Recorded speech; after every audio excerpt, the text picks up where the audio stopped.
ሰላም ውድ ተመልካቾቼ ደርግም ህወሓትም ደርግ ብሎ አንድን ሰው እንዴት ሁለት ጊዜ አስሮ ያሰቃየዋል?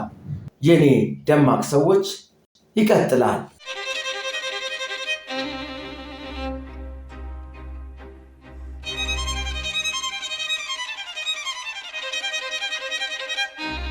የኔ ደማቅ ሰዎች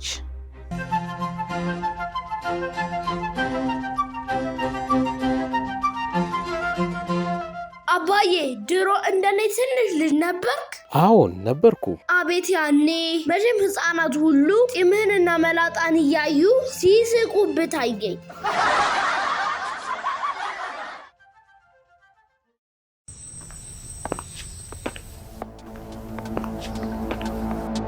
ኮስፒ ነው።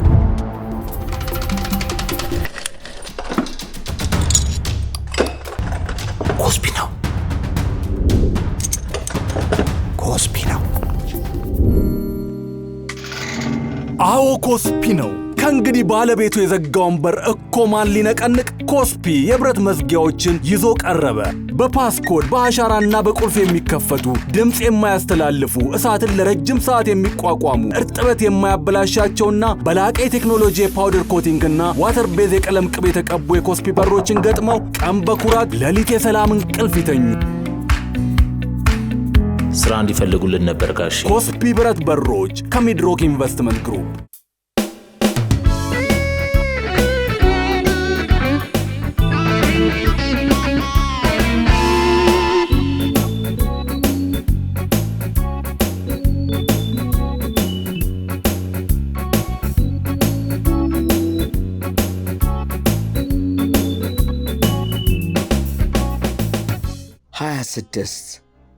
ድንገተኛው የደርግ እብደት። ህወሓት ኢህአዲግ ስልጣን ከያዘ ጀምሮ የደርግና የኢሰፓ መንግስት በንጹሃን ዜጎች ላይ ፈጸመ ስለተባለው ግፍና ግድያ ብዙ ተብሏል፣ ብዙም ተጽፏል። በደርግና በኢሰፓ ታማኝ ጓዶች ላይ ስለተፈጸሙ ግፍና ግድያዎች ግን ጠንከርም ዘርዘርም አርጎ የተናገረም የጻፈም የለም ከትግራይ ተወላጆች በቀር። ይህ የሁለት መንግሥት እስረኞች ታሪክ ነው። ከ1976 እስከ 1983 ዓ.ም ድረስ በርካታ ጓዶችን ደርግ የህወሓት አባሎች ናችሁ ብሎ አሰራቸው፣ አሰቃያቸው፣ ገደላቸው። ከሞት የተረፉትን እስረኞች ደግሞ የህወሓት ኢህአዲግ መንግሥት እንደገና አሰራቸውና ደርግ ኢሰፓ ናችሁ ብሎ ከ8 ዓመት እስከ ዕድሜ ልክ እስራት ፈረደባቸው። የሚገርም ነው። አንድ ሰው እንዴት በአንድ ጊዜ ደርግም ኢህአዲግም መሆን ይችላል? ተረቱ ከእውነቱ ቀልዱ ከምሩ በተደበላለቀባት ኢትዮጵያ የማይሆን ነገር የለም። ይህ የጋዜጠኛ ግርማይ አብርሃን መጽሐፍ መነሻ ያደረገ የህወሓቱን የገብሩ አስራትንና የኢሰፓውን የፖሊት ቢሮ አባል የክቡር አቶ ፋሲካ ሲደልልን ምስክርነት ያካተተ ልዩ ታሪክ ነው። በ1976 ዓ.ም የደርግ መንግሥት ድንገት ያበደ መሰለ። በከፍተኛ የመንግሥት የኃላፊነት ደረጃ ላይ የሚገኙ የትግራይ ተወላጆችን ከመላው ኢትዮጵያ እያደነ በቁጥጥር ስር አዋላቸው። እነዚህ ሰዎች ለህወሓትም ሆነ ለሌሎቹም የአብዮቱ ጠላቶች የጎን ውጋት የነበሩ ትንታግ ጓዶች ነበሩ። ለምሳሌ ጓድ በላይ በረኸ ነጋ የትግራይ የሕዝብ ድርጅት ጉዳይ ጊዜያዊ ጽሕፈት ቤት ውስጥ በኃላፊነት አገልግሏል። በተለይ በታሰረበት ዓመተ ምህረት ደግሞ በጎንደር ክፍለ ሀገር የክፍለ ሀገሩ የኅብረት ሥራ ጉዳይ ኃላፊ ነበር። ይህ ጓድ በጥቅምት 14 ቀን 1970 ከህወሓት ጋር በተደረገ ውጊያ ተሳትፎ ላለመማረክ ሲል በገዛ ሽጉጡ ራሱን መትቶ በመውደቁ ወያኔዎች ሞቷል ብለው የተዉት ሲሆን በአጋጣሚ ሕይወቱ ባለማለፉ መንግሥት ውጭ አገር ድረስ ወስዶ አሳክሞት የዳነ ሰው ነው። በ1976 ዓ.ም ድንገት በህወሓት አባልነት ተወንጅሎ በቁጥጥር ስር ዋለ። ቀደም ሲል የየካቲት 66 የፖለቲካ ትምህርት ቤትን በዳይሬክተርነት የመራውና በኋላም የአዲስ አበባ ኢሰፓኮ የርዕዮተ ዓለም ጉዳይ ኃላፊና የማዕከላዊ ኮሚቴ አባል የነበረው የጓድ ታደሰ ገብረ እግዚአብሔር ታሪክም ተመሳሳይ ነው። ጓድ ታደሰ አዲግራት ውስጥ ተመድቦ በሚሰራበት ወቅት እኚሁ ጠላቶቹ በወረወሩበት ቦምብ ቆስሏል። ሕወሓት ነህ ተብሎ በታሰረበት ወቅትም የቦምቡ ፍንጣሪ እግሮቹ ውስጥ እንደነበሩ የቅርብ ወዳጁ ክቡር አቶ ፋሲካ ሲደልል አጫውተውኛል። እነኚህ ታማኝና ሐቀኛ ጓዶች ከያሉበት እየተያዙ በቤርሙዳና በማዕከላዊ እስር ቤት ስቃያቸውን በሚያዩበት ሰዓት የዓለም ኃይለ ሥላሴ ጀርመን ነበረች። በሕወሓትነት መጠርጠሯን የሰማችውም ጀርመን ሆና ነው። የዓለም በአብዮቱ ላይ ካላት ከፍተኛ እምነት የተነሳ እኔ ንጹሕ ነኝ፣ በሐሰት ጥቆማ ምንም ችግር አይደርስብኝም፣ ሀገሬ እመለሳለሁ ብላ መጣች። አዲስ አበባ ስትደርስ የደህንነት ክፍሉ ወፈር ባለ ካቴና ተቀበላት። ወህኒ ቤት እያለች በመታመሟ ጥቁር አንበሳ ሆስፒታል ተወሰደች። በሕክምና ላይ እያለችም ሕይወቷ አለፈ። እስር ቤቱ ውስጥ ከነበረው ከፍተኛ ግርፋትና ስቃይ የተነሳ የሌሎች ጓዶችም ሕይወት አልፏል። በገመድ ታንቀው የተገደሉም ነበሩ። በነገራችን መሃል ራሳቸውን ከተለያዩ አደጋዎች ለመሰወር የሚጠነቀቁ ጸሐፊዎች የብዕር ስም ይጠቀማሉ። የቤርሙዳና የማዕከላዊ እስር ቤት ገራፊዎችም ልክ እንደ ጸሐፊዎቹ የብዕር ስም የብትር ስም አላቸው። ውቃው፣ ባሻ፣ አዝብጤ፣ ጨምድ፣ ዘርጋው፣ ኢዲዩ፣ ሞራል ይባላሉ። በጣም ጨካኞች ናቸው። የጭካኔያቸው ማጠንጠኛ ቃል ደግሞ ሕወሓት መሆንን ካላመንክ ግርፋቱም ስቃዩም አይቆምም የሚል ነው። ዕድሜ ዘመናቸውን ከሕወሓት ጋር የሞት ሽረት ትንቅንቅ ሲያደርጉ የኖሩ ጓዶች ሕወሓት ነኝ ማለት ይተናነቃቸዋል። ለዚህ ጥሩ ምሳሌ የሚሆነው ፀሐይ ገሰሰ ነው። በግርማይ አብርሃ ያመነም ያላመነም መጽሐፍ የምታገኙት ፀሐይ ገሰሰ እንዲህ ይላል። ጥር 3 ቀን 1976 ዓ.ም ከልጆቼና ከሚስቴ ጋር እየተላቀስን ተለያየን። ወደ መቀሌ ማዕከላዊ ምርመራ ገባው። የምታሰርበት ክፍል ተሰጠኝ። የገባውበት ክፍል 30 የሚሆኑ ሰዎች ነበሩበት። ግማሹ እግሩ በፋሻ ተጠቅልሎ ያነክሳል። በጣም ተደናቀጥኩኝ። ከ4 ቀን በኋላ ተጠራሁና ወደ ምርመራ ቦታ ሄድኩኝ። መርማሪም የሕወሓት አባል ስለሆንክ አንድ ሳታስቀር ያደረግከውን ነገር ሁሉ ቁጭ አርግ አለኝ። ኧረ እባክህ እንኳን የነሱ አባል ልሆን ይቅርና እነሱን የምጠላና በአፈሙዝ የምንፈላለግ ነን አልኩት። ከዚያ በኋላ ድብደባው ተጀመረ። የመጀመሪያውን ግርፊያ አሳለፍኩት፣ ሁለተኛውንም እንዲሁ። ከዚያ በጣም ተዳከምኩ። ተደብድቤ ውጭ ነበር የማድረው። አብረውኝ የታሰሩት ላይቀርልህ ለምን ሰውነትን ትጎዳለህ? ከዚህ ቤት ሳያምን የሚወጣ የለም፣ በከንቱ አትልፋ፣ እመን አሉኝ። ከዚህ ጊዜያዊ ስቃይ ለመዳን ነኝ እልሃለሁ፣ ግን የኢትዮጵያ ታሪክና አብዮት ይፍረደኝ ብዬ ምንም ማድረግ ስለማልችል እሺ ነኝ አልኩት ይላል ፀሐይ ገሰሰ። ምርመራው ይሄን ከመሰለው አሰቃቂ ግፍ ባሻገርም በሰው ልጅ ክብር ላይ የማላገጥም ባህሪ ነበረው። ያመነም ያላመነም የተባለውን የግርማይ አብርሃ መጽሐፍ ስታነቡ በግርፋት ላይ ሆኖ ውሃ የሚጠማው እስረኛ ታገኛላችሁ። ውሃ ይምጣልህ? አዎን። አፍን ክፈት ይለዋል ገራፊው። አፉን ሲከፍት አክ ብሎ ምራቁን አፍ ውስጥ ይጨምራል። አፍ ውስጥ የገባውን ምራቅ ሊተፋ ሲሞክር በጥብቅ ያስጠነቅቀዋል። ዋጣት ይለዋል። በአንድ ወቅት በደርግ መንግሥት በከፍተኛ ኃላፊነት ላይ የነበረው ያጓድ የገዛ መንግሥቱን ተራ ወታደሮች ምራቅ ለመዋጥ ይገደዳል።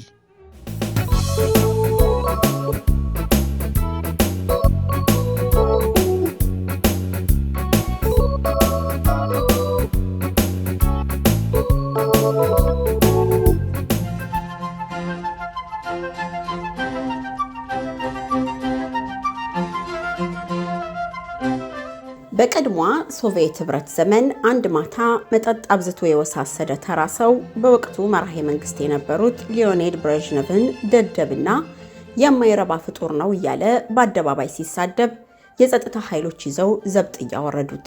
ጉዳዩ ሲጣራ ከርሞም ግለሰቡ ተከሶ ጠቅላይ ፍርድ ቤት ፊት እንዲቆም ተደረገ። ክሱን በመመርመር 1 ዓመት ያክል ያሳለፈው የአገሪቱ ጠቅላይ ፍርድ ቤት በመጨረሻም በተከሳሹ ላይ 2 የቅጣት ውሳኔዎችን አሳልፏል። አንደኛው ርዕሰ ብሔሩን በመስደቡ የ6 ወራት እስር ሲሆን፣ ሁለተኛው ከፍተኛ የመንግስት ምስጢር በማውጣቱ ደግሞ የ25 ዓመታት ጽኑ እስራት። ይህንን የላከልን ደራሲ ፀሐዬ መሰለ ነው። እናመሰግናለን። ምናልባት ወደ ኋላ መመለስ ሳይኖርብዎ አይቀርም። ያመለጠው ታሪክ ካለ እስከ ዛሬ ያቀረብንላችሁን ከ100 በላይ ፕሮግራሞች መለስ ብለው ይከታተሉ። ለጠቅላይ ሚኒስትርነት መመረጣቸውን ሊነግሯቸው ቤታቸው ድረስ ከመጡት ከጄኔራል አማን አምዶም ጋር የተጣሉት የፍቅር እስከ መቃብሩ ደራሲ ሐዲስ ዓለማየሁ፣ የትም ያልተሰሙ የደራሲ ስብሐት ገብረ እግዚአብሔር አስቂኝ፣ አስገራሚና አሳዛኝ ታሪኮች፣ ብዙ ግፍ የተፈጸመበት ባለቅኔ ደበበ ሰይፉ፣ በስራ ምድቡ ላይ የነበረውን ፖሊስ ጸረ ሕዝብ ነህ በማለት ጣቢያ ወስጄ ካላሳሰርኩ ብሎ ጣጣ ውስጥ የገባው ደራሲ አውግቸው ተረፈ፣ መንፈስ ሲወርድበት የሚጽፈው የገጣሚ ሙልጌታ ተስፋዬ አስቂኝና አስገራሚ ታሪኮች፣ የሌሎችም ደማቅ ሰዎቻችንን ታሪክ መለስ ብለው ያጣጥሙ። ብዙ ታላላቅ ሰዎች ተገቢ መልካቸውን ያላገኙበት ሀገር ውስጥ ነው የምንኖረው። የኔ ደማቅ ሰዎችን ይከታተሉ። የተጋረደው ይገለጥሎታል፣ ይዝናናሉ፣ ይገርሞታል፣ አንዳንዴም ያዝናሉ። ሪል አይስክሬም የልጆቹ ጉጉ፣ እርሶም ቀመስ ያርጉ። ሪል በቸኮላት አይገልጸውም ቃላት፣ በማንጎ ቫኒላ ጣፈጡ ሌላ፣ በስትሮቤሪ ቀኖን አሳማሪ፣ በሞካ በላቴ ወደድኩት ካንጀቴ። ቀምሰው ያረጋግጡ፣ ምላሶ ዳኛ ነው። ለልጆቹ የሚያምጡ ልደት ማድመቂያ ነው፣ ለፍቅረኛም ሚስጡ የፍቅር ቋንቋ ነው። ሪል አይስክሬም የመጪው ዘመን ጣዕም ይወዱታል በጣም።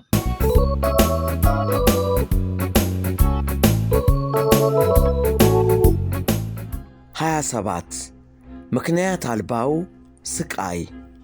እነኚህ ጓዶች የህወሓት አባልነታቸው በጉልበትና በስቃይ ተረጋግጦ እስር ቤት በቆዩባቸው 7 ዓመታት እንደ ህወሓት የሚጠሉት ድርጅት አልነበረም። በተለይ አንዳንዶቹ ሲፋለሟቸው ከነበሩት የህወሓት አባላት ጋር በአንድ እስር ቤት መገኘታቸው ራሱ ያንገበግባቸው ነበር። ሲጠሯቸውም ገንጣይ፣ ወንበዴ እያሉ ነው። እንዴት ከተገንጣይ የህወሓት አባላት ጋር እንታሰራለን ብለው በይፋ ይናገሩም ነበር። በእስር ቤት ኮሚቴዎች ውስጥ የህወሓት አባላት ሲመረጡም ገንጣይ አይመራንም እያሉ ተቃውሟቸውን ያሰሙ ነበር። 7ቱን የእስር ዓመታቸውን ዕድሜ ልክ ካስመሰለባቸው ነገር አንዱም ይኸው ከህወሓት እስረኞች ጋር መታሰራቸው ሳይሆን አይቀርም። እዚህ ላይ ወሰን ሰገድ ያጫወተኝ ነገር ትዝ አለኝ። በነፃ ፕሬስ ታሪክ ደጋግሞ በመታሰር ተወዳዳሪ ከሌላቸው ጋዜጠኞች አንዱ ወዳጄ ወሰን ሰገድ ገብረ ኪዳን ነው። የኢትዮጵ ጋዜጣ ዋና አዘጋጅ የነበረው ጋዜጠኛ ወሰን ሰገድ ዓለም በቃኝ ስለሚያውቃቸው አንድ አዛውንት እስረኛ አጫውቶኛል። ወሰን ሰገድ እኚህን ሰው ስንት ዓመት እንደተፈረደባቸው ይጠይቃቸዋል። እሳቸውም ዕድሜ ልክ ይሉታል። በዚህ ዕድሜያቸው ላይ ዕድሜ ልክ ሲጨመር የዘመናቸው መጨረሻ ወይን ቤት መሆኑን አስቦ ደንገጥ ሲል አይተው አይ አንተ ደነገጥክ እንዴ?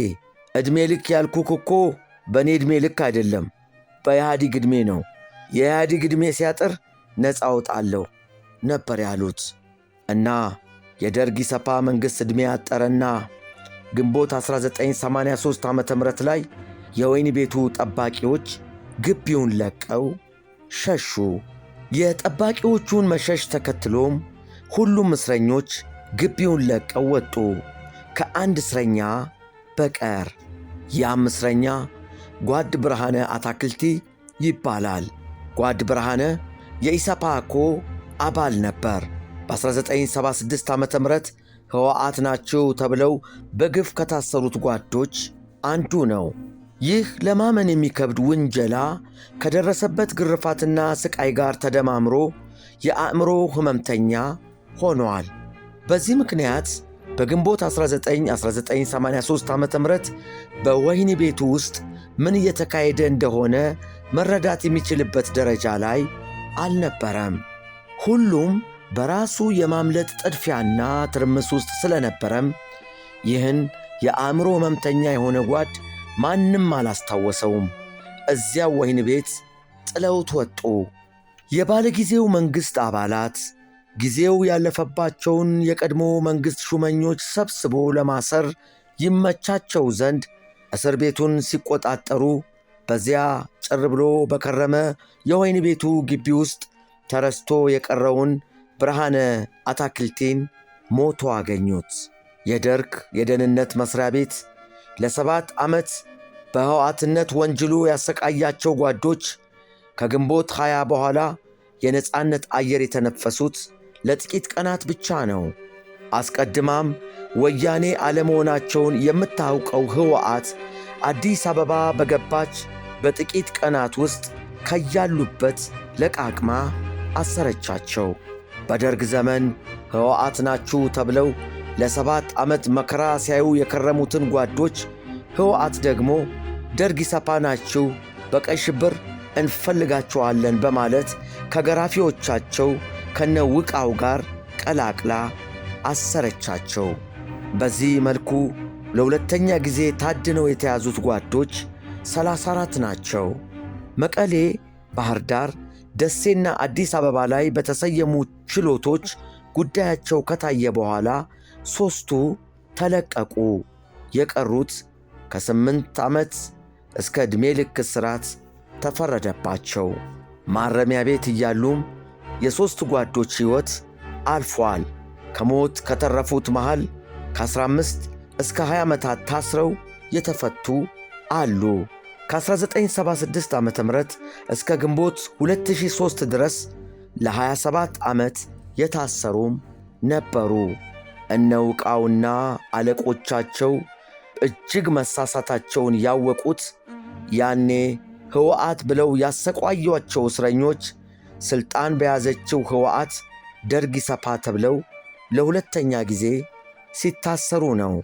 ክቡር አቶ ፋሲካ ሲደልል ስለ እነኚህ ለሁለተኛ ጊዜ በግፍ ስለታሰሩ ጓዶች ብርቱ ነገር ያውቃሉ። በተለይ የአንደኛው ከፍተኛ ባለሥልጣን የቅርብ ወዳጅ ናቸው። ስለ እርሱ የሚያውቁትን ነግረውኛል። በወደፊት ፕሮግራሞቼ እተርክላችኋለሁ። ከዚህ የቅርብ ጓዳቸው ሌላ እስከ መጨረሻው ሕወሓትን ይጠየፍ ስለነበረ አንድ ጓድም አጫውተውኛል። ጓዱ በዘመነ ኢህአዴግ በተሰየመው ፍርድ ቤት ቆሞ በድፍረት ተናግሯል። ደርግ ለ7 ዓመት አስሮ ያሰቃየው ይኸው ጓድ ትናንትም ወያኔ አይደለሁም አሁንም አይደለሁም ብለዋል። ክቡር አቶ ፋሲካ እንዳጫወቱኝ ያመነም ያላመነም የተባለው የግርማይ አብርሃ ድንቅ መጽሐፍ እንደሚነግረን እነዚህ ጓዶች በሕወሓት ዘመን ዕድሜ ልክ ቢፈረድባቸውም ይህን ድርጅትና መሰል የአብዮቱን ጠላቶች በትጋትና በንቃት የተፋለሙ ጓዶች በመሆናቸው ሁለተኛው የእስራት ቅጣት አላስገረማቸውም። በጽኑ ሲታገሉትም እጅግ ሲጠየፉትም ከኖሩት ድርጅት ከዚህ የተሻለ ነገር አይጠብቁምና። ከዚህ መጽሐፍ እንደተረዳሁት እነኚህ ጓዶች በሕወሓት ኢህአዴግ ዘመን ከተፈረደባቸው ዕድሜ ልክ ይልቅ ዕድሜ ልካቸውን የሚከነክናቸው በደርግ እስር ቤት ያሳለፏት 7 ዓመት ነች። በመጽሐፉ የመጨረሻ ምዕራፎች ላይ ይህን ግራ መጋባታቸውን በጉልህ እናያለን። ግራ መጋባታቸው ዘትሪያል የሚለውን የፍራንዝ ካፍካ ልቦለድ የሚያስታውስ ነው።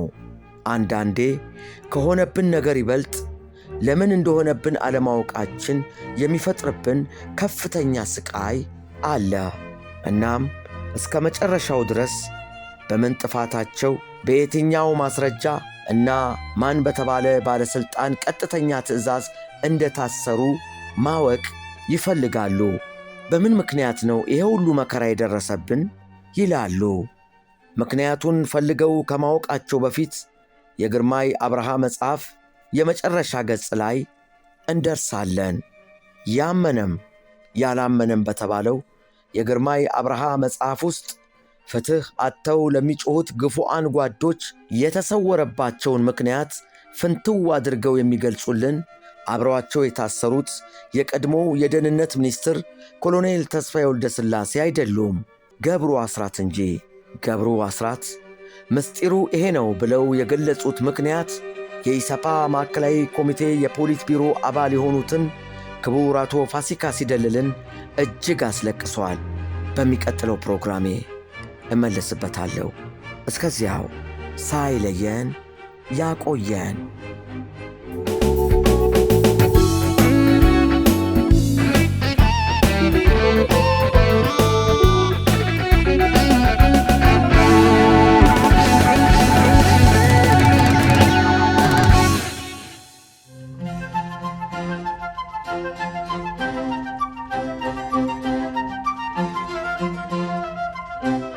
ወያላ። ይህ ቃል የታክሲ ረዳቶች መጠሪያ ነው። በአንድ ጋጠወጥ የታክሲ ረዳት የተማረሩ አንድ ትሁት ሙስሊም ከዚህ ጋጠወጥ ጋር ክፉ ላለመነጋገር ሲሉ ወያላ ብለው ወረዱ።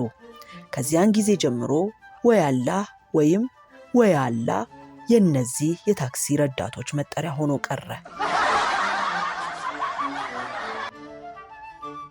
ድል ቀለም ከኤምቢአይ በአንድ ጋሎን ሰፊ ቦታዎችን ማዳረስ የሚችል ከነውበቱ ለረጅም ጊዜ የሚቆይ ቀለም ድል ቀለም። ድል ቀለምን ይጠቀሙ። የግንባታውን አጨራረስ በድል ይደምድሞ። ተመጣጣኝ ዋጋ ከበቂ አቅርቦት ጋር ኤምቢአይ ድል ቀለም የሚድሮክ ኢንቨስትመንት ግሩፕ አባል ከኤምቢአይ። በኢሰፓ ከፍተኛ ባለስልጣኖች ያልተሰማ ኑሮ ዙሪያ ያዘጋጀንላችሁ ትረካ በሚቀጥለው ፕሮግራማችን ይቀጥላል። ከኢሰፓ ባለስልጣኖች በኋላ ታሪኮች ይቀጥላሉ።